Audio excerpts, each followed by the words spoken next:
October 31st, 2008, a mysterious figure under the pseudonym Satoshi Nakamoto published a Bitcoin white paper outlining what he believed was the future of electronic payments.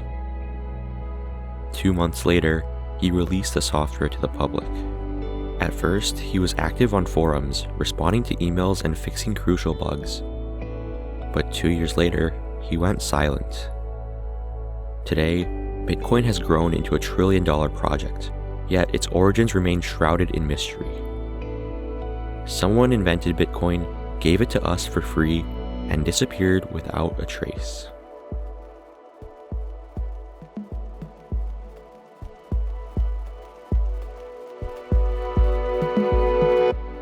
Satoshi Nakamoto made his final post on the Bitcoin forum on December 12, 2010, outlining some more work that needed to be done. The next day, he logged off for good. Later, Gavin Andresen announced that he would take over development. In April of the next year, Mike Hearn, another early Bitcoin contributor, emailed Satoshi and asked him a series of questions. When asked if he was planning on rejoining the community at some point, he replied with, "I've moved on to other things. It's in good hands with Gavin and everyone." This would be one of his last words before vanishing 3 days later. So why would Satoshi leave such a successful project behind? Satoshi made his final statement on April 26, 2011, when he wrote to Andresen, "I wish you wouldn't keep talking about me as a mysterious shadowy figure. The press just turns that into a pirate currency angle. Maybe instead make it about the open source project and give more credit to your dev contributors. It helps motivate them." Gavin replied, agreeing with Satoshi's statement and informing him that he had been invited to speak at an event organized by the CIA. He never responded. It looks like Satoshi was tired of the attention he was getting from Bitcoin and wanted to step out of the spotlight. One possibility is that Satoshi legitimately believed he was in danger. In his second to last forum post, he writes, "It would have been nice to get this attention in any other context. WikiLeaks has kicked the hornet's nest and the swarm is headed towards us. At this time, the US government pushed companies like MasterCard and Visa to block payments to WikiLeaks. In response, WikiLeaks announced that it would accept donations in Bitcoin. The community was generally positive about the publicity as the price soared and more people saw Bitcoin as a viable currency. However, Satoshi thought otherwise. Bitcoin's Wikipedia page was removed, and the coin started its reputation as a currency for criminals. In response to a user who asked WikiLeaks to bring it on, Satoshi replied, "No, don't bring it on. The project needs to grow gradually so the software can be strengthened along the way." It is possible that Satoshi was afraid of being doxxed and then apprehended by authorities. He was already intent on leaving Bitcoin, and the interest from the CIA may have convinced him to vanish for good. However, this can also be interpreted as letting the community run itself.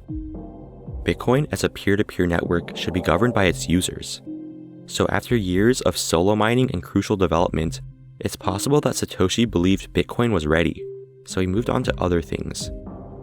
He didn't want to be seen as a mysterious shadowy figure anymore and handed the project off. Today, Bitcoin Core thrives as an open source project where anyone can contribute code, research, and documentation. It would be unfair for one person to make all the final decisions. Because of Satoshi's opposition, WikiLeaks halted the launch of a Bitcoin donation channel until June, 2 months later after his disappearance. Later, Bitcoin continued to gain notoriety with its popular use in the Silk Road, an online market for selling illegal drugs, and when hackers stole millions of dollars from Mt. Gox, the largest Bitcoin exchange. But without Satoshi's leadership, the community had to move on.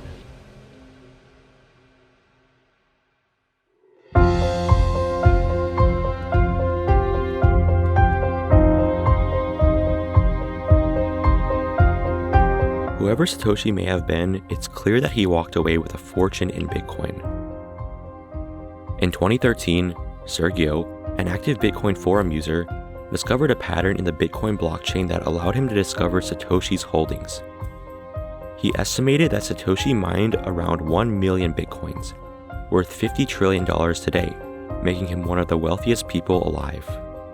Put simply, mining is a guessing game where miners compete to find a valid hash. If they are successful, they are awarded with Bitcoin and attach a nonce to the blockchain.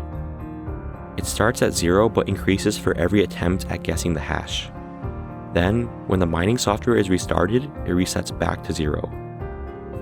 Because the blockchain is visible to everyone, Sergio complained about how this nonce could create a privacy vulnerability for miners. He plotted every block mined with the x-axis as time and the y-axis as the nonce. Because nonce increases linearly with time, you can find straight lines and connect all the blocks to a single entity. But then he noticed something strange. Most of the lines had around the same slope, but there was a group of lines that were almost vertical, as if someone was mining with a supercomputer and not a consumer PC, as the others were doing. He was sure that all these blocks belonged to a singular entity and hypothesized that this was the work of Satoshi. The blocks started since the very beginning of Bitcoin and never stopped. They only reset back to 0 once in a while when Satoshi restarted his client, probably to back up his wallet. And what's even more fascinating is while most of the other blocks have been spent, Satoshi never moved his coins a single time. Satoshi's massive fortune has yet to be touched. Further on-chain analysis from Whale Alert in 2020 reveals a great deal more about Satoshi's mining patterns. First of all, it's unlikely Satoshi had access to a supercomputer. Instead, it looks like he was probably using multiple cores, with each core being assigned to multiple nonce values, a process known as multi-threading. We know this because certain nonces are missing from the blocks he mined. But the first mining software released by Satoshi only allowed single threading. It looks like Satoshi purposely weakened the power of other miners to give himself an advantage. But he didn't do this for his own self-interest. At the time, Bitcoin hardly had any value, and miners simply mined the coin because they liked the project. Satoshi's mining patterns show that he mined at a steady pace, but decreased his mining speed over time as the Bitcoin network grew. He likely did this to protect the network from 51% attacks, where a single miner controls over 50% of the hash power and can falsely alter the blockchain. In the early stages of Bitcoin, Satoshi made sure he controlled at least 50% of the hash power. But as more miners joined the growing network, Satoshi deemed the network safer and scaled back his efforts to give more block rewards to other miners. So Satoshi was never in it for the money. He mined Bitcoin at a loss to foster long-term sustainability. The 1 million or so Bitcoins were just a byproduct of doing so, and they were not worth much at the time. But this is no longer the case. Every time the price of Bitcoin reaches a new all-time high, speculation of Satoshi's fortune re-emerges. What will he do with all this untouched money? The first option that most people think about is cashing in. Satoshi could sell his Bitcoin through an anonymous peer-to-peer exchange, but the moment he moves any of his coins onto an exchange, the price of Bitcoin would plummet. Subsequently, selling 1 million Bitcoins would flood the market, devaluing the cryptocurrency even further. This would create fear, uncertainty, and doubt within the Bitcoin community, possibly signaling that Nakamoto had lost faith in the currency. With this in mind, it's unlikely that he would do such a thing. Amidst the 2008 financial crisis, his goal was always to create something that was open and fair for everyone. He developed Bitcoin for the people, not for himself. But surely, a cryptocurrency can't be fair when the owner controls approximately 5% of the supply. That's why some people believe Satoshi should destroy his coins. He could send all of it to a burner address. This would have the opposite effect of selling them. By decreasing the total supply, the value of everyone's Bitcoins would go up. Additionally, this would ease the mystery surrounding Satoshi. It would show that he really does care about the network itself and not about himself. This would eliminate the uncertainty of a single figure controlling 1 million Bitcoin with the possibility of dumping them at any moment. But it looks like this mystery will persist, possibly forever. This third possibility is that the money will never move. As for now, this seems like the most likely option. The first would cause Bitcoin to dump, the second would cause it to pump, and the third is just how things are. We don't know why Satoshi is holding his coins. Maybe he doesn't want to suddenly create volatility in the price. Maybe he lost the private keys. Or maybe he's dead.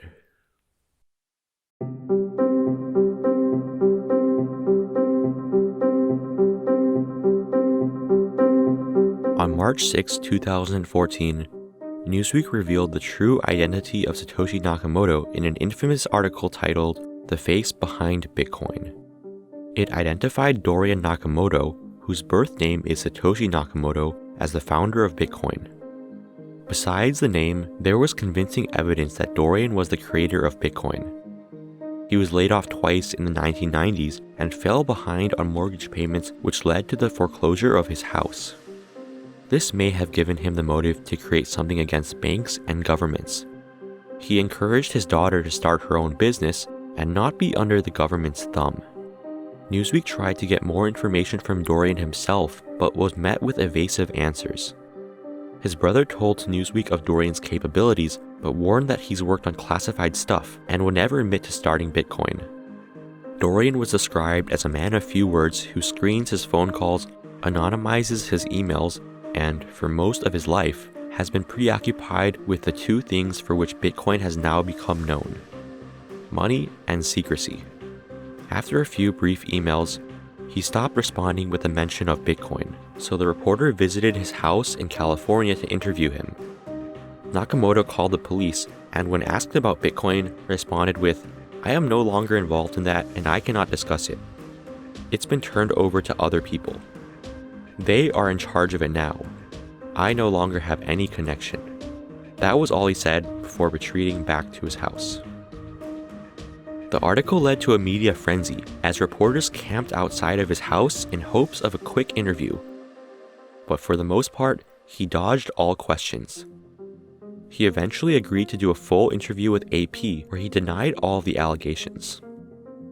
Dorian sent a letter to Newsweek, writing that their false report has been the source of a great deal of confusion and stress for myself, my 93-year-old mother, my siblings, and their families.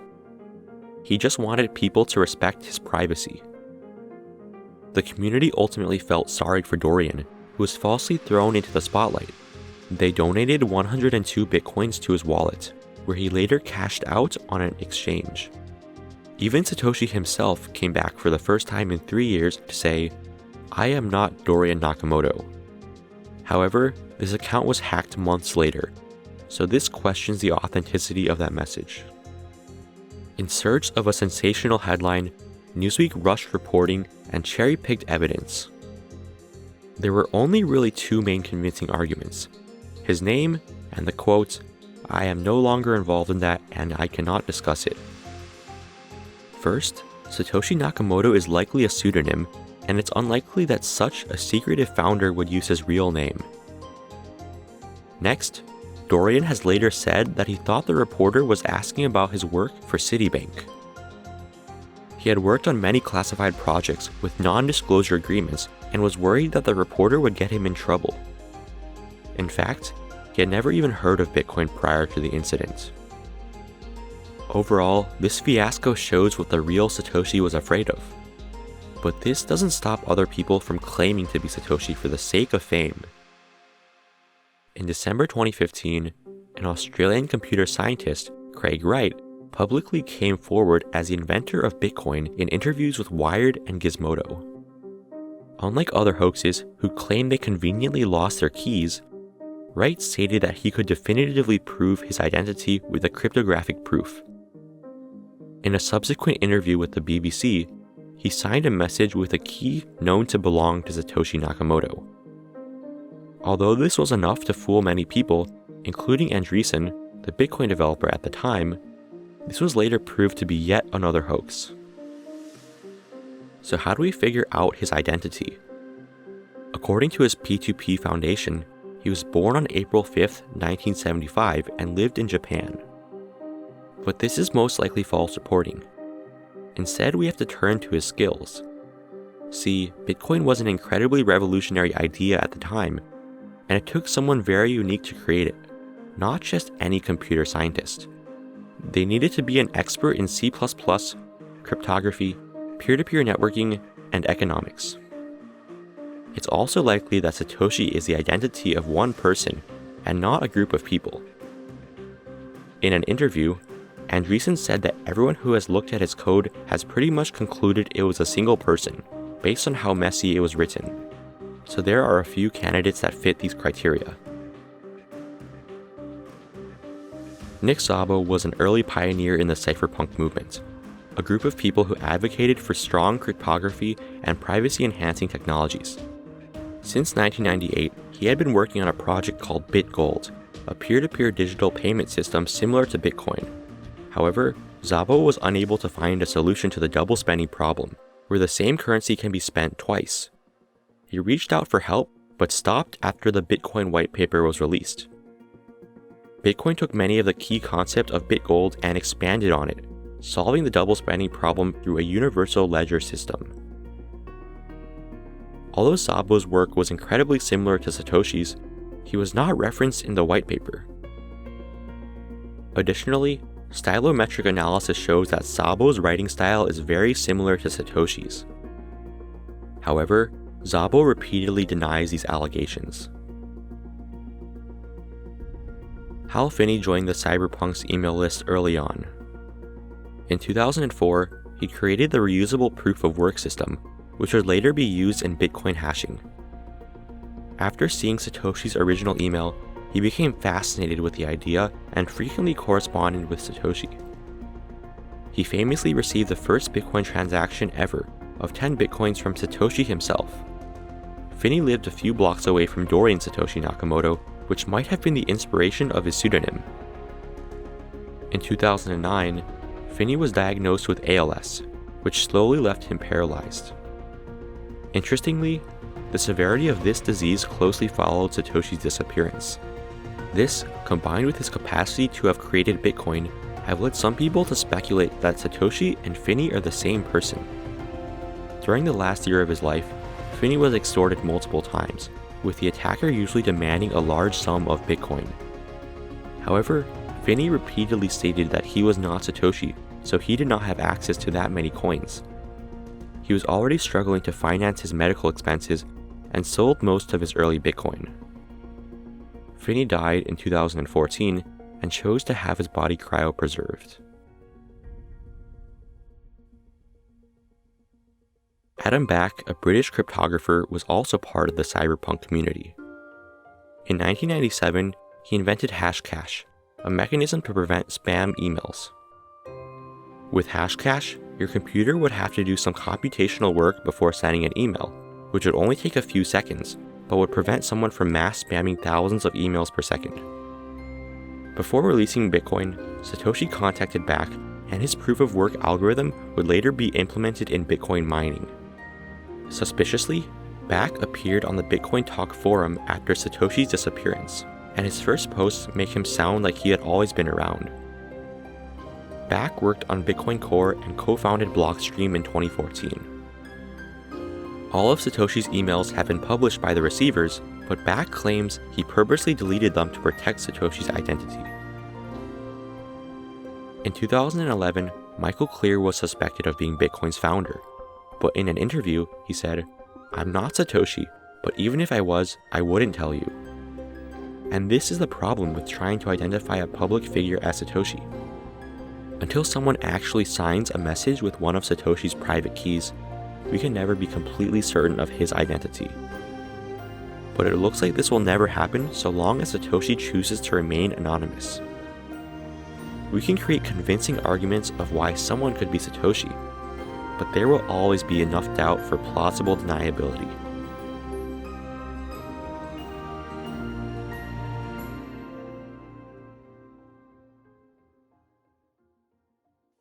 Should we care who Satoshi Nakamoto actually is? Does it even matter? Not really. Satoshi believed that the idea was far more important than the people behind it. Bitcoin was designed to be protected from the influence of charismatic leaders, even if their name is Gavin Andresen, Barack Obama, or or Satoshi Nakamoto. It's okay that Satoshi is no longer here to lead Bitcoin. His legacy will undoubtedly live on. But like all mysteries, it's fun to speculate about what really happened. Why did someone create Bitcoin only to leave years later? What will happen to the money? And who really is Satoshi Nakamoto? It's unbelievable how someone could have created something so revolutionary, only to vanish into the darkness, as we continue in search of Satoshi.